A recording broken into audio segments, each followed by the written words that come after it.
Hi, good morning, class. You can see me down at the bottom of the screen. Uh, what you see in front of you is a format we will use periodically. Obviously, being remote, we're going to use this as today's lecture.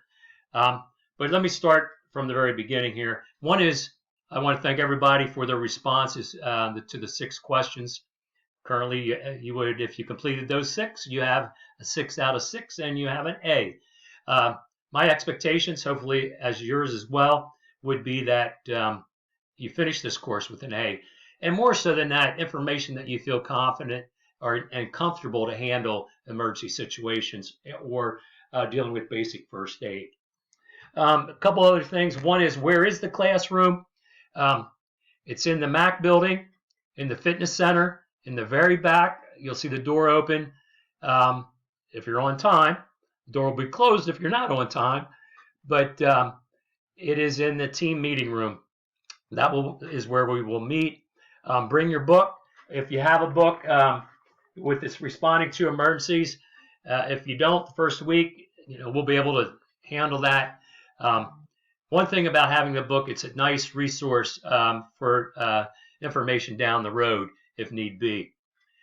Today we're going to talk about check, call, care. And basically, when we think about check the scene, make a call to 911 if need be, and care for the person. That is a general expectation that people would have if they're in dire distress, that hopefully somebody can come up and address the situation. Do not be nervous. Hopefully you'll have enough confidence after this course. Some of you have already had basic first aid and CPR, working with an AED. We'll go through it and we'll address all that information through the next number of weeks.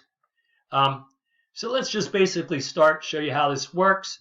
We're going to go through a little bit of a video, then we'll go through what's called a mission. Here we go. Whether you realize it or not, you play a major role in the EMS system. The EMS system, that's the Emergency Medical Services System, is a network of resources that includes 911 dispatchers, police officers, firefighters, doctors, didn't want to do that. Emergency medical personnel, and you. Once you recognize an emergency, you have a choice to make. Do I help? There are 4 actions you can take to affect the outcome for an ill or injured person. Recognizing that an emergency exists, deciding to take action, activating the EMS system, and giving care until EMS personnel arrive and take over. I'm here to help you prepare for that. But the decision to take action, that's all yours. Emergencies can be stressful and scary. When faced with one, you may worry about doing something wrong, catching a disease, or being sued. Or you might doubt it's really an emergency, assume it's already under control, or be squeamish about blood or other unpleasantness on the scene. These are all reasons someone may be hesitant to act during an emergency. So how do you prevent these thoughts from stopping you? First of all, know the facts. Contracting a disease while helping an injured or ill person is extremely unlikely. You can protect yourself and others by using personal protective equipment like gloves or breathing barriers when available. If available, nitrile gloves are the most preferred latex-free gloves. Also, just because there are a few people or even an entire crowd gathering at the scene of an emergency, that doesn't mean anyone is actually helping. Most states have Good Samaritan laws that protect people like us against claims of negligence when giving care in good faith. Of course, these laws vary from state to state. All of these laws were created to encourage people like you to help others in emergency situations. Finally, and most importantly, you can help. Here, you'll learn how to help using the check, call, care process. When in doubt, remember, doing something is always better than doing nothing. Okay, how a mission works. See if I can get my picture back up here.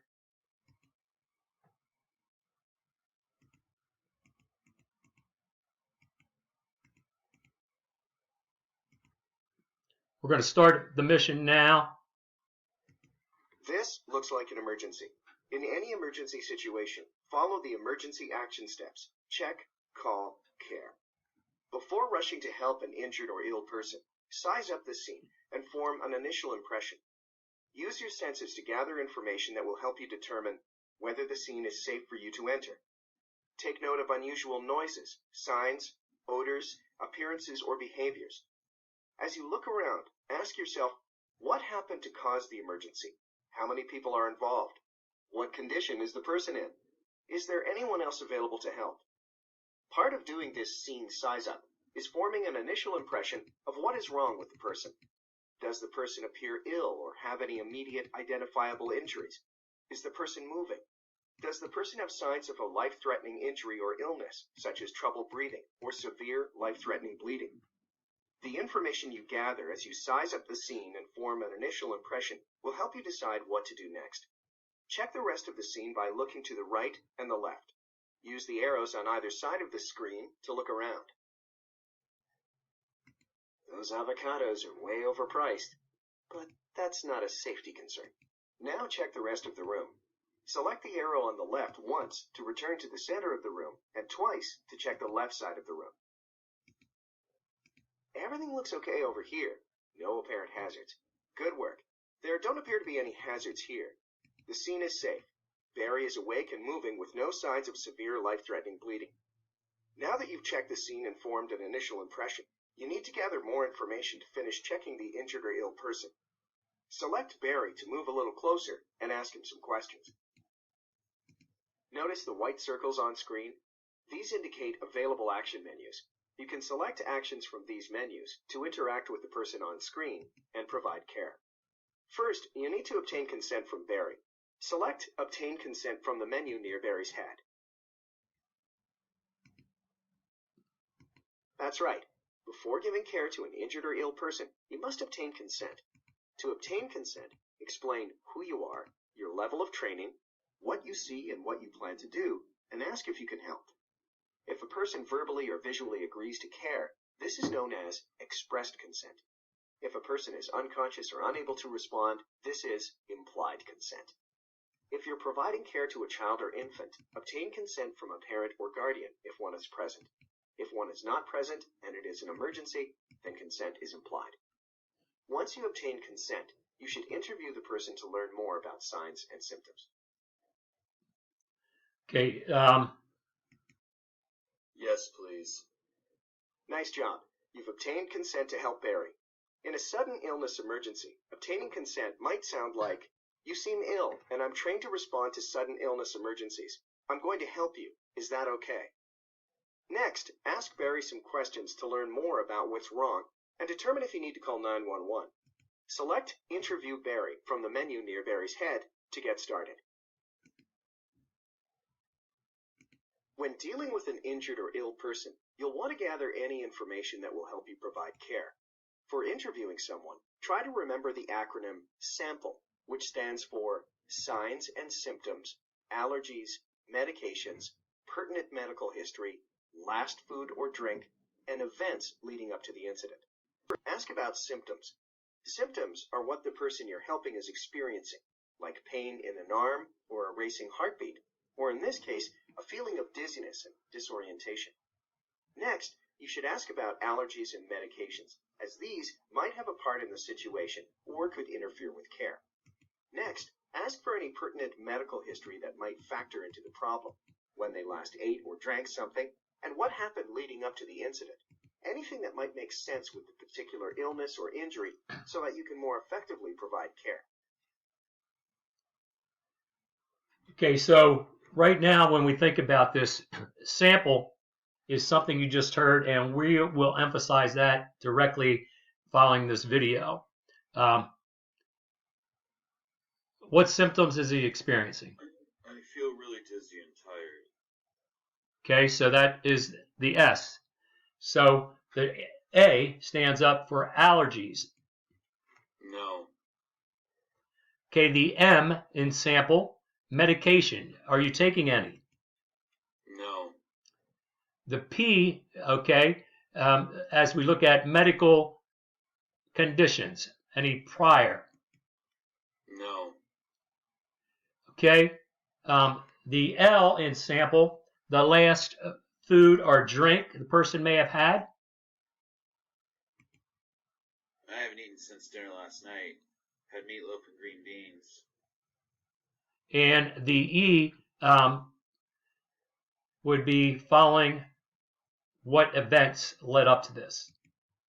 I I was shopping with my son, and I wanted to go home and eat, and then I got dizzy and had to sit down. Barry appears weak and said he is tired and dizzy. This means it is time to call 911.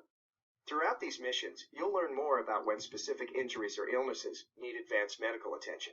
When in doubt, make the call. For this emergency, you should send the cashier to call 911. Take a step back by selecting the back arrow in the lower left corner of the screen. During missions, you can contact EMS personnel yourself by selecting the phone icon at the bottom of the screen to call 911. In most emergencies, however, it is better to send a bystander to call instead. If you find yourself alone with an injured or ill person and you need to call 911, try shouting for help first. To shout for help during a mission, select the megaphone icon at the bottom of the screen. Select the cashier Bruno to talk to him and send him to call 911. Okay, this is Bruno. We're going to ask him to call 911. Yeah, no problem. Nice job. And remember, when sending a bystander to call 911, it's always a good idea to also have them grab a first aid kit if one is available. Now, let's listen in on that 911 phone call. Normally, you would start providing care for Barry while Bruno is on the phone with 911. But for now, listen in on that call to learn more about the kinds of questions you'd be asked by a 911 operator. This is 911. Where is your emergency? 450 West Ravenswood. I'm at the Green Galores supermarket. What is the phone number you are calling from? This is the store's landline, 555-312-1234. What is the problem? Tell me exactly what happened. A customer is complaining of feeling dizzy and weak. He fainted a few minutes ago. How old is he? He looks like he's in his late 30s, maybe early 40s. Is he responsive or unresponsive now? He's responsive now. Is he having any difficulty breathing? No, he's not having trouble breathing. He's breathing fine. I'm sending paramedics to help you now. Good work. Next, you perform what's called a head-to-toe check. Before starting, tell the person what you're going to do. Then check one part of the body at a time, moving straight down the body from head to toe as you look and feel for signs of injury or illness. From here, you remain with Barry to monitor his condition until help arrives. We'll stop here and review what you learned about the check and call steps in the check, call, care process. Okay, so let's make myself a little bit larger here. Okay, I don't know why I'm froze, but let me just... Okay, so class, I want you to remember the word sample. We should be recording here. I don't know why I'm froze. Let me go back. Well, anyway, the acronym SAMPLE, okay, is the S. Remember this. Okay, now let me see. Let me go on large again. And still it's not. Okay, so the acronym that I want you to remember today is SAMPLE. Remember this. It's going to be worth 6 points. And it's a key ingredient when you come up into a situation and you're interviewing a person or a bystander to see exactly what transpired. Here it is. Very simple. The S, signs and symptoms. The A, allergies. The M, are they on any medications? The P, pertinent medical information. Are they diabetic? Do they have prior heart attack? Those type of things. What kind, situation. The L, what's the last food or drink they had? And the E, what events are leading up to this incident? Okay, so that's the 6 questions. You'll see it followed on the portal. So make sure you watch the video. I wish everybody the best. Can't wait to see you all next week. This was 15 minutes. You may need to watch it twice. Again, thank you and signing out.